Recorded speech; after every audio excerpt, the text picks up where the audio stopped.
वरदान प्रेमचंद की एक अनुपम कृति। Hello friends, welcome to my channel, your channel books lover 365। Chapter 1 वरदान।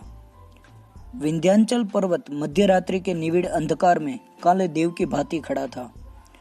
उस पर उगे हुए छोटे छोटे वृक्ष इस प्रकार दृष्टिगोचर होते थे मानो ये उसकी जटाएं है, और अष्टभुजा देवी का मंदिर जिसके कलश पर श्वेत पताका ये वायु की मंद मंद तरंगों से लहरा रही थी, उस देव का मस्तक है।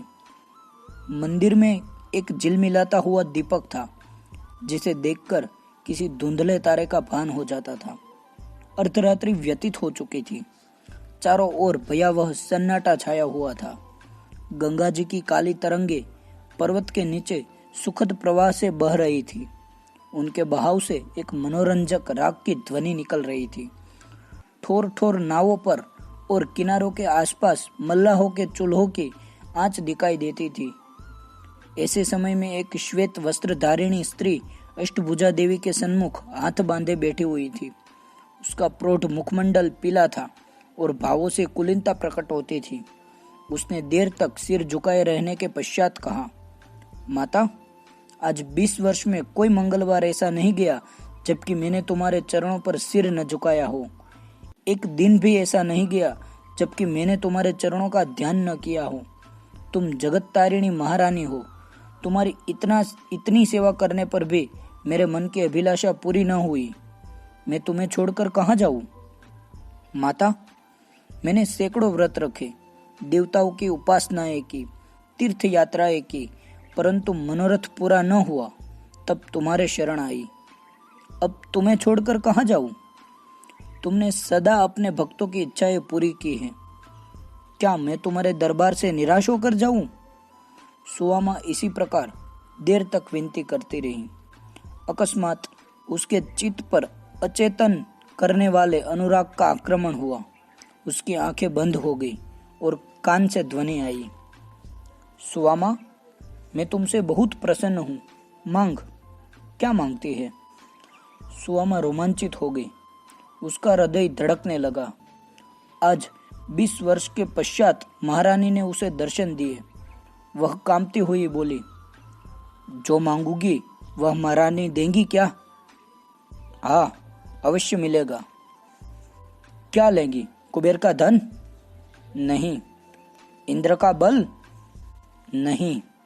सरस्वती की विद्या? नहीं। फिर क्या लेगी? संसार का सबसे उत्तम पदार्थ। वह क्या है? सपूत बेटा, जो कुल का नाम रोशन करे?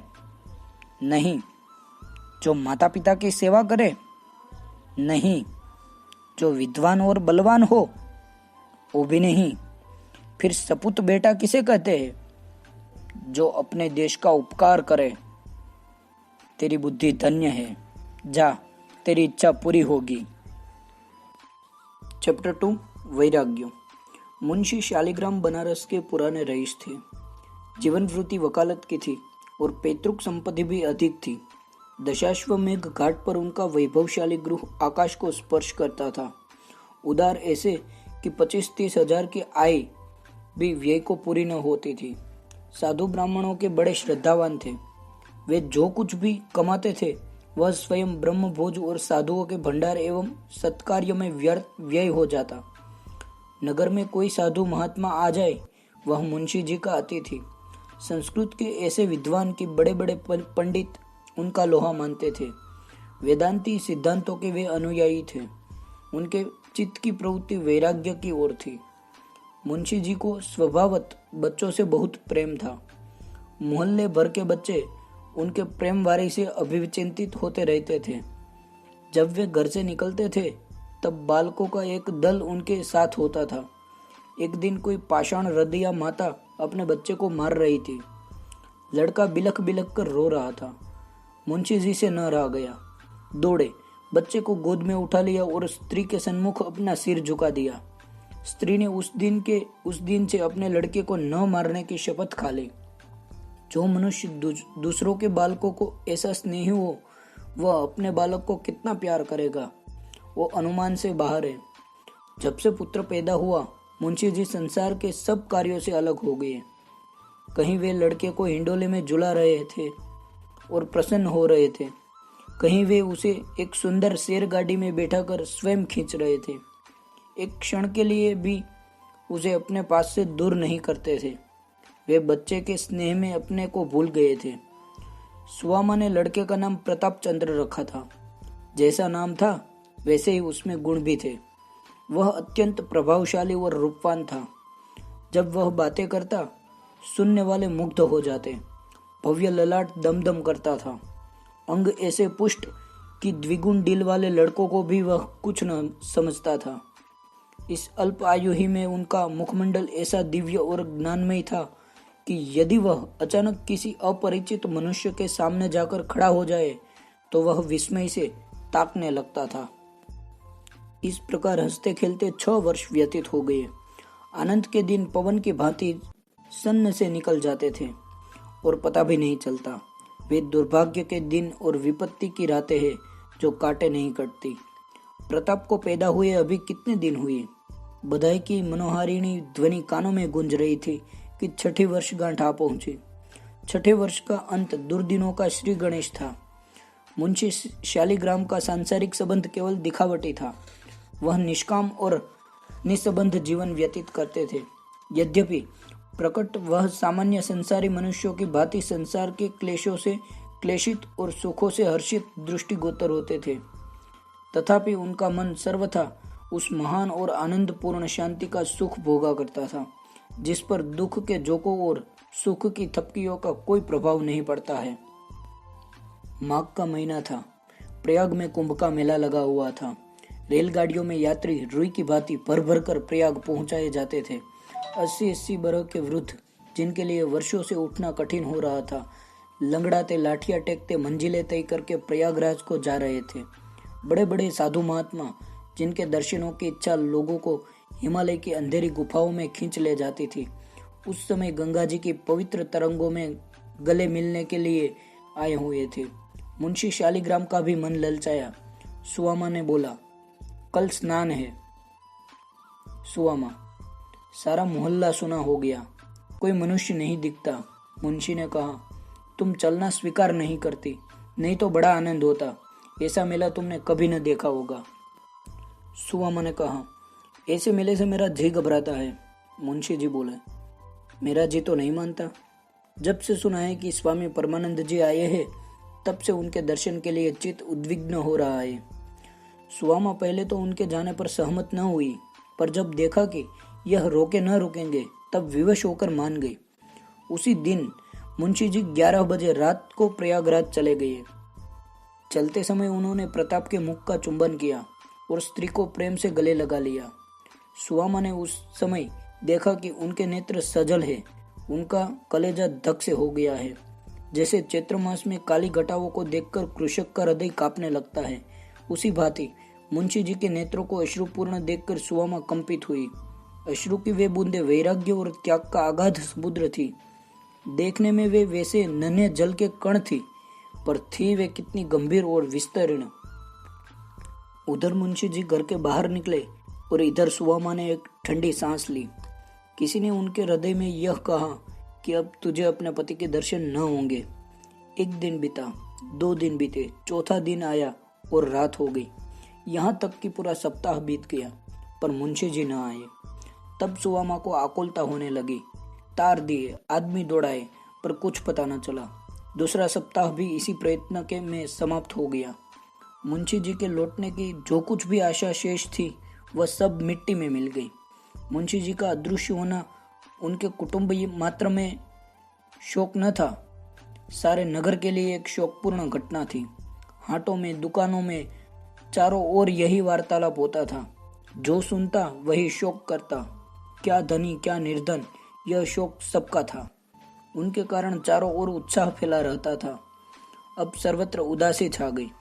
जिन गलियों में वे बालकों का झुंड लेकर निकलते थे, वहां अब धूल उड़ रही थी। बच्चे बराबर उनके पास जाने से लिए रोते थे और हठ करते थे। उन बेचारों को यह सुध कहाँ थी कि अब प्रमोद सभा भंग हो गई है। उनकी माताएं आंचल से मुख ढांप कर रोती थी। मानो उनका सगा प्रेमी मर गया है। वैसे तो मुंशी जी के गुप्त हो जाने का रोना सभी रोते थे, परंतु सबसे अधिक गाढ़े आंसू उन अठातियों के और महाजनों के नेत्रों से गिरते थे जिनके लेन देन का लेखा अभी नहीं हुआ था। उन्होंने 10-12 दिन जैसे तैसे करके काटे। पश्चात एक एक करके लेखा के पत्र दिखाने लगे। किसी ब्रह्मभोज में 100 रुपये का घी आया है और मूल्य नहीं दिया गया। कहीं से 200 का मैदा आया हुआ है। बजाज का सहस्त्रों का लेखा है। मंदिर बनवाते समय एक महाजन के 20 सहस्त्र ऋण लिया गया था, वह अभी वैसे पड़ा हुआ है। लेखा की तो यह दशा थी। सामग्री की यह दशा की एक उत्तम गृह और तत्व संबंधी सामग्रियों को अतिरिक्त कोई वस्तु न थी जिससे कोई बड़ी रकम खड़ी हो सके। भू संपत्ति बेचने के अतिरिक्त अन्य कोई उपाय न था जिससे धन प्राप्त करके ऋण चुकाया जाए। बेचारी सुवामा सिर नीचा किए हुए चट्टाई पर बैठी थी और प्रताप चंद्र अपनी लकड़ी के घोड़े पर सवार आंगन में खटखट कर रहा था कि पंडित मोटेराम शास्त्री, जो कुल के पुरोहित थे, मुस्कुराते हुए भीतर आए। उन्हें प्रसन्न देखकर निराश सुवामा चौंक कर उठ बैठी कि शायद वह कोई शुभ समाचार लाए हैं।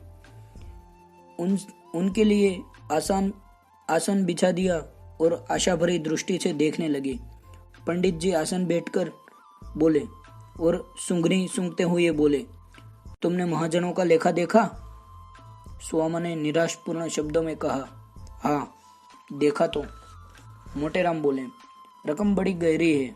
मुंशी जी ने आगा पीछा कुछ न सोचा, अपने यहाँ कुछ हिसाब किताब न रखा। सुवामा बोली, हाँ अब तो यह रकम बहुत गहरी, नहीं तो इतने रुपये क्या एक एक भोज में उठ गए हैं। मोटेराम बोले, सब दिन समान नहीं बीतते। सुवामा, अब तो जो ईश्वर करेगा सो होगा, मैं क्या कर सकती हूँ। मोटेराम ने कहा, हाँ ईश्वर की इच्छा तो मूल ही है, मगर तुमने भी कुछ सोचा है? सुवामा बोली, हाँ गांव बेच डालूंगी। मोटेराम ने कहा, राम राम, यह क्या कहती हो? भूमि बिक गई तो फिर क्या बात रह जाएगी। सुवामा बोली, इसके सिवाय अब अन्य उपाय नहीं है। मोटेराम ने बोला, भला पृथ्वी हाथ से निकल गई तो तुम लोगों का जीवन निर्वाह कैसे होगा? सुवामा ने बोला, हमारा ईश्वर मालिक है, वही बेड़ा पार करेगा। मोटेराम बोले, यह तो बड़े अफसोस की बात होगी कि एक उपकारी पुरुष के लड़के दुख भोगे। सुवामा ने बोला, ईश्वर की यही इच्छा है तो फिर क्या करें? मोटेराम बोला, भला मैं एक युक्ति बताता हूँ कि सांप भी मर जाए और लाठी भी न टूटे। सुवामा ने बोला, हाँ हाँ बतलाइए, बड़ा उपकार होगा। मोटेराम बोले, पहले तो एक दरखास्त लिखकर कलेक्टर साहब को दे दो कि मालगुजारी माफ की जाए, बाकी रुपये का बंदोबस्त हमारे ऊपर छोड़ दो, हम जो चाहेंगे करेंगे, परंतु इलाके पर आंच न आनी चाहिए। सुवामा बोली, कुछ प्रकट भी तो हो, आप इतने रुपये कहाँ से लाएंगे? मोटेराम बोले, तुम्हारे लिए रुपयों की क्या कमी है? मुंशी जी के नाम पर बिना लिखा पढ़ी के 50,000 रुपये का बंदोबस्त हो जाना कोई बड़ी बात नहीं है। सच तो यही है कि रुपया रखा हुआ है, तुम्हारे मुंह से हाँ निकलने की देर है। सुवामा बोली, नगर के भद्र पुरुषों ने एकत्र किया होगा। मोटेराम बोले, हाँ बात की बात में रुपया एकत्र हो गया, साहब का इशारा बहुत था। सुवामा बोली, कर मुक्ति के लिए प्रार्थना पत्र मुझसे न लिखा जाएगा और न तो मैं अपने स्वामी के नाम पर ऋण ही ले पाऊंगी। मैं सबका एक एक पैसा अपने गांव से ही चुका दूंगी। यह कहकर सुवामा ने रुहाई से मुंह फेर लिया और उनके पीले तथा शोकान्वित बदन पर क्रोध सा झलकने लगा। मोटेराम ने देखा कि बात बिगड़ना चाहती है तो संभल कर बोले, अच्छा जैसी तुम्हारी इच्छा, इसमें कोई जबरदस्ती नहीं है, मगर यदि हमने तुमको किसी प्रकार का दुख उठाते देखा तो उस दिन प्रलय हो जाएगा, बस इतना समझ लो। सुवामा ने बोला, तो आप क्या यह चाहते हैं कि मैं अपने पति के नाम पर दूसरों की कृतज्ञता का भार रखूं? मैं इसी घर में जल मरूंगी, अनशन करते करते मर जाऊंगी, पर किसी की उपकृत न बनूंगी। मोटेराम ने कहा, छी छी, तुम्हारे ऊपर निहोरा कौन कर सकता है? कैसी बात मुख से निकलती हो?